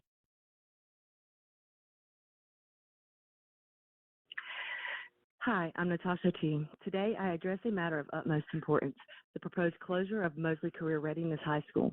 The decision, spearheaded by Dr. Faust and Dr. Faison, has not only betrayed the fiduciary trust placed in them, but has also bypassed the transparent process that governs our district. The decision to close Mosley High School was made without the knowledge or approval of the board, a clear breach of protocol and trust. The board members elected to represent the interests of our community were kept in the dark about this significant change. This lack of transparency is unacceptable, and it undermines the very principles of our district's governance. Further, the manner in which the parents of Mosley students were informed is equally troubling. A mere 4 days after the board was made aware of the closure, parents received letters informing them of the dissolution of their children's school. This hasty and poorly communicated decision has left families scrambling and worried about their children's educational future. The district administration, led by Dr. Faust and Dr. Faison, has overstepped its authority by initiating a student offboarding program without the board's consent. This unilateral action disregards the authority of the board and, more importantly, the voices of our community. I urge the board to take a vote tonight and pause the road timetable for closure set by Faust and Faison in order to give parents some breathing room before the final decision is made. Right now, district administration is forcing parents to make a new school decision by February 2nd. This is not just about a school closure. It's about the integrity of our educational system and the trust we place in our leaders. Dr. Faust and Dr. Faison have attempted to sidestep the community's wishes and the board's authority. Their actions have shown a clear disregard for the proper process and for the stakeholders they serve. It is imperative that they be held accountable for their actions. I stand with the community in calling for the preservation of Mosley Career Readiness High School and the termination of Dr. Faust and Dr. Faison for their blatant disregard of their duties and responsibilities. We must protect the educational future of our children and uphold the principles of transparency and accountability in our school district. Thank you. Karen Clark. Jesus was consumed by his Father's business. Do not be deceived by the enemy's tactic to distract you. Every seat of power, realm of government, and authority exists through him and for his purposes.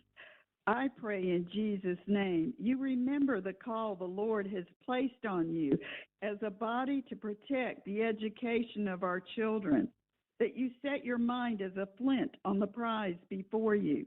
I pray you are never drawn into meaningless arguments or tear each other down with useless words that only harm others. Avoid empty and worthless words, for they simply add to the irreverence of those who converse in that manner. I pray your fruit is not contentious, competition, and evil suspicions, but based on the truth of the Anointed One. May you be reservoirs of every kind of wisdom and spiritual understanding. I pray you would walk in the ways of true righteousness, pleasing God in every good thing you do. Then you'll become fruit-bearing branches, yielding to his life, knowing God in his fullness. I pray you continue to advance our children with the truth wrapped around your heart, assured by God that he's the one who has truly taught you. Jesus says, I make all things new. We don't need a new law firm, but a school board made new. I declare our New Hanover School Board is made new in Jesus' name as light bearers standing firm on the truth of the word for our children. Amen. Good evening. This is Leslie Posey. Last week, WHQR had a story on the survey of administrators that was taken last October. One of the questions asked whether they work in an environment where there's trust and mutual respect. Only 34% of the respondents said they agreed with this statement. Answers to other questions were similarly negative.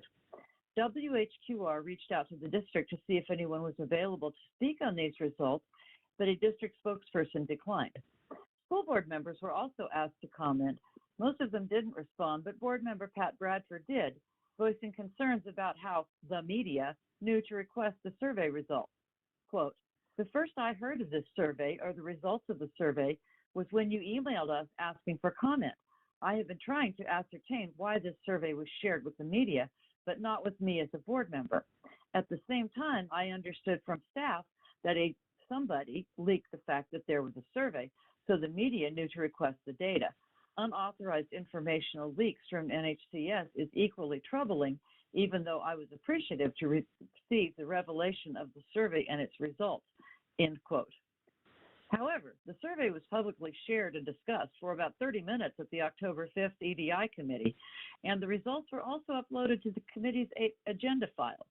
After she was informed of that, Bradford walked back her comment saying, "Now that you mentioned it, I do remember the discussion about a survey at EDI. I never connected the dots to realize it was the one you sent us. How odd," end quote. I find it interesting that Ms. Bradford's first response to this publicly released information, which was presented at a committee meeting she attended, was to assume the information had been leaked. Why would she not want the public to know about the working conditions in the schools she helped supervise? Thank you. Hi, my name is Michael Davidson. I hope this is getting to the school board. Thank you for an opportunity to let me address you.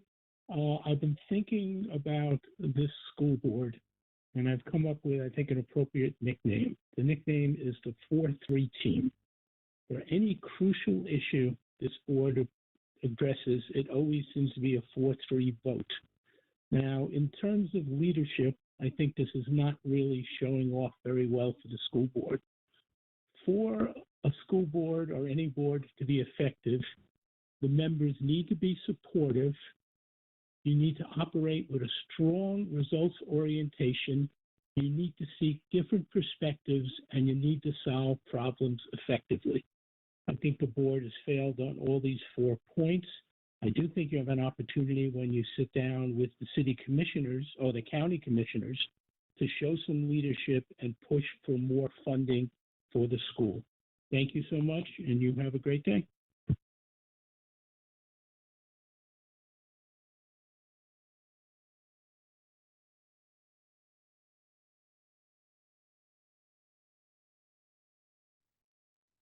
I believe that is the end of our called audience. Is that correct?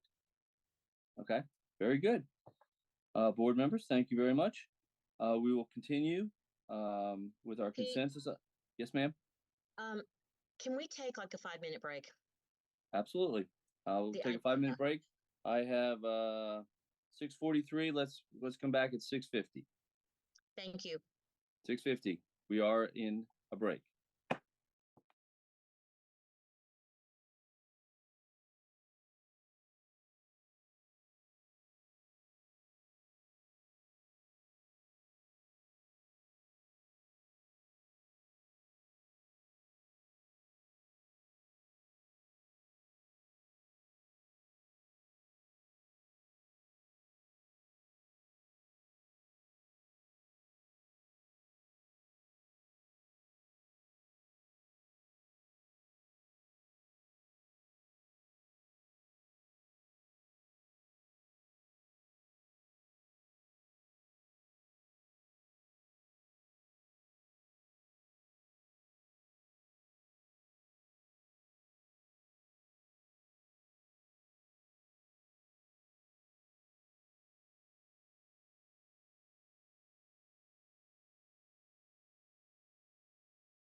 All right, I have 6:50, so we are back in session.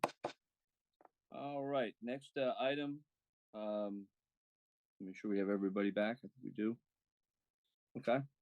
Our next item is I would entertain a motion to approve the consensus items. So moved, Bradford. Bradford makes a motion. Do I hear Walker, a second. Walker, second. Any discussion? Hearing none. Ms. Bowie, would you please call the roll?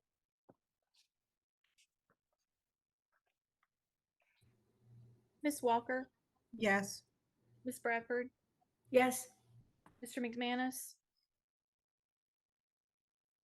Yes. Miss Barnhart, Yes.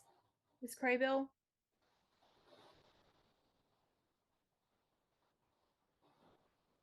Miss Craybill, Sorry about that. Yes. Mr. Wildebohr, Yes. and Miss Mason. Yes. Passes 7-0. Next, we will have new business, board budget priorities. Ms. Sutton? Hello, good evening, everyone. Knowing that we had a virtual meeting tonight, I sent out a Google. Mr. Chairman, point of order. I can't hear her. Sutton, can you I speak up, please? I can hear her. Can you hear me now? Are you still having trouble hearing me? I can hear you. I can hear you. I can't hear her. I'll speak as loud as I can. So knowing that this was a virtual meeting, I went ahead and prepared a Google sheet, a Google form to go out to all of the board members to be able to collect the board priorities for the 2025 budget year. The form, as everyone should have received that. It went out this morning. I've gotten back, it looks like 4 responses so far. It looks similar to the exercise that we've done the past 2 years, where it lists all of the strategic plan goals, and there's a priority 1 through 6. And so you have to pick a priority for each goal, similar to what we've done, as I stated in the past. So I'm hoping to get the results back from everyone by tomorrow, and then be able to share that information on Friday at the work session. Okay. Any questions, board members? Mr. Chair, I apologize to Ashley. I did answer that. It was probably about 4 o'clock, but I did answer. So I apologize that I took that long. No, it's okay. I've got yours back. So yours was one of the 4 that I've received back. All right. Any other questions or comments, board members? If not, Ms. Sutton, thank you very much. Thank you. We will move on to old business, and we have none at this point because both have been taken off. So then we have correspondence. Board members, does anyone have a correspondence? Remembering that is, either an email or a letter that they'd like to share with us. Hearing none. Yeah, Miss Craybill. Miss Craybill. Miss Craybill? Yes, Miss Craybill. Yeah, I was understanding that correspondence is whatever a board member wants to say. So I just want to say happy National Law Enforcement Day. Really, Law Enforcement Appreciation Day. I'm sorry that we're not there in person so that we can give them a round of applause. I also wanted to congratulate Christy Ann May on her recent selection as the Northeast Region North Carolina Principal of the Year, and ditto Mr. Wildebohr's comments on we hope she brings home the gold, or whatever the statue is that she gets to have. Second of all, I just wanted to report in that I attended the first annual esports tournament back in December, and the room was palpable with energy. The watching those kids compete against each other and help each other was just very eye-opening. Also, too, wanted to just say that I was very proud of the Mosley Performance Learning Center with their cultural fair that they held right before the end of the semester.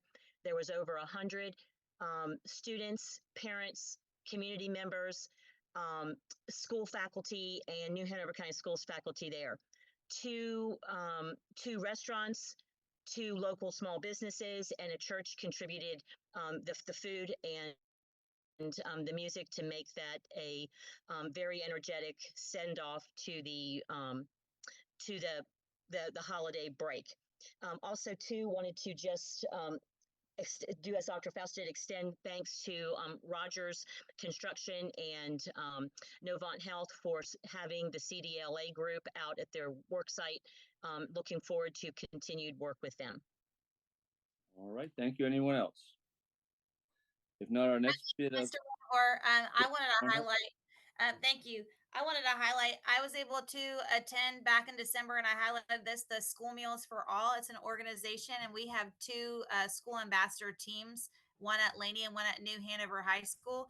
And there was one representative from each school actually dedicated and designated to be chosen to present in Minnesota. And it's a group that advocates to make sure that kids don't go hungry for breakfast and lunch, and advocate for change for that. So I just wanted to highlight those students. I have to pull up the email to get their names, but we have 2 representatives that are going on behalf of New Hanover County Schools, which is pretty cool. Very cool. Thank you. Other board members.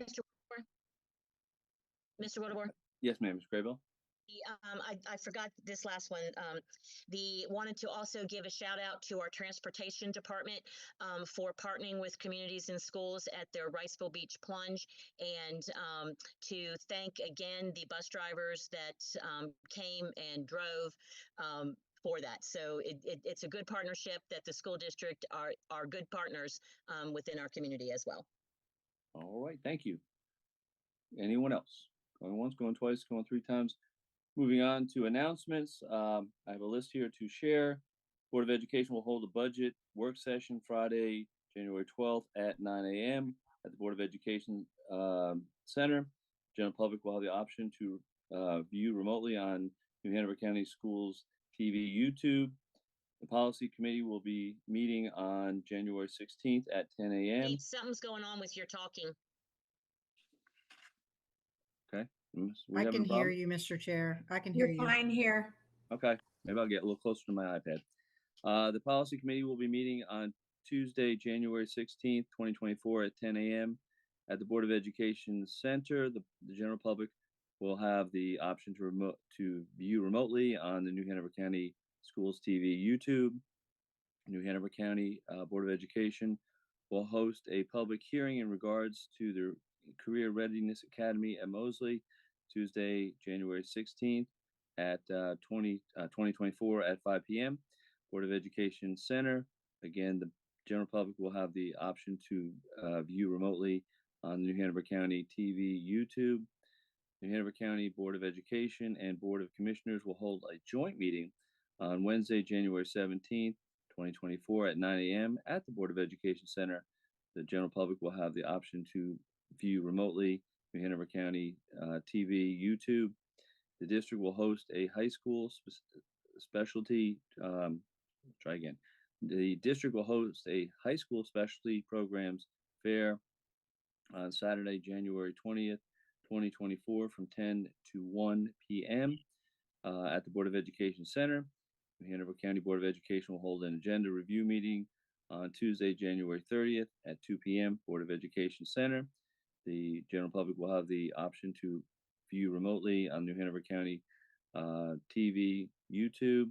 Title IX will hold a meeting on Monday, February 5th, 2024 at 3 p.m. at the Board of Education Center. The general public will have the option to view remotely the New Hanover County YouTube. New Hanover County Board of Education will hold a February regular board meeting on Tuesday, February 6th, 2024 at 5 p.m. Board of Education Center. The general public will have the option to view remotely New Hanover County TV. Okay, that ends those. At this point, I will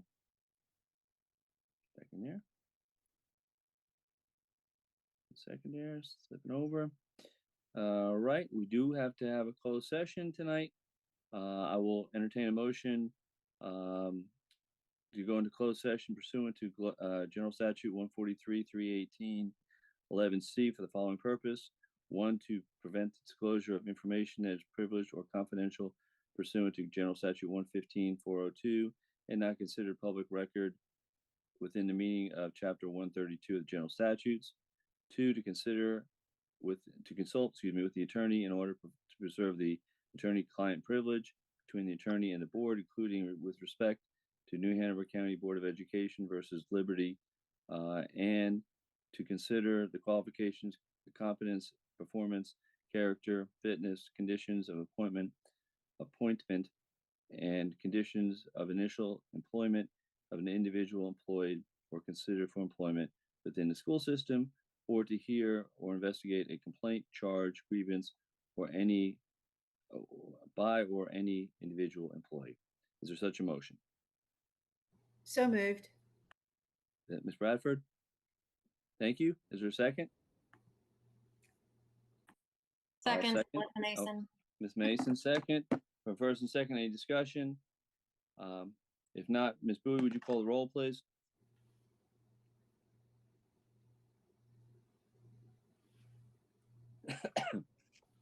Ms. Walker, Yes. Ms. Bradford, Yes. Mr. McManus, Yes. Ms. Barnhart, Yes. Ms. Craybill, Yes. Mr. Wildebohr, Yes. and Ms. Mason. Yes. All right. Board members, we are in closed session. You should have a separate link, and I will see you in the closed session.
So you better hurry up for my cats start jumping up here.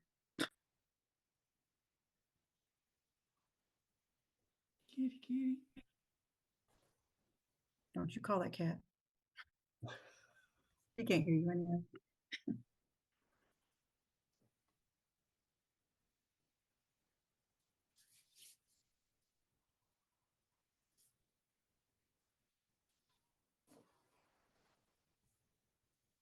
Okay, there we are. I think we are all back. Let me make sure we're all back. I see everybody. Very good. At this point, I would entertain a motion to adjourn. Melissa Mason, so moved. Second. Thank you, Ms. Mason. We have a first and a second. Any discussion?